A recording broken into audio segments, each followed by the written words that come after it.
Never have just a food item that is very rich in sugar alone.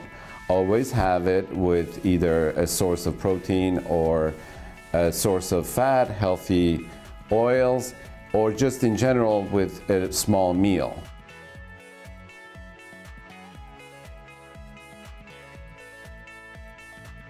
There are really no foods that lower the blood sugar. However, there are foods that prevent sharp rises in blood sugar or persistent high blood sugar levels. And obviously in diabetes, we want to avoid candy and soda and other glucose containing or fructose containing processed products.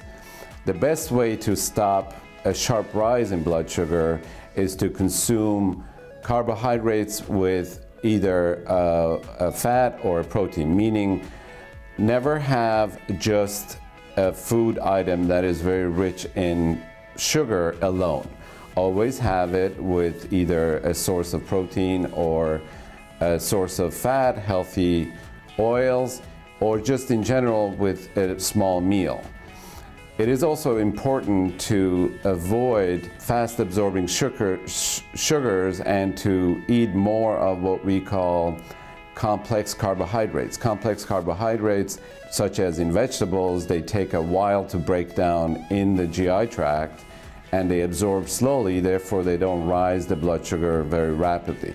Rising the blood sugar rapidly often causes a hypoglycemic episode later because the insulin levels have risen too fast and the blood sugar drops.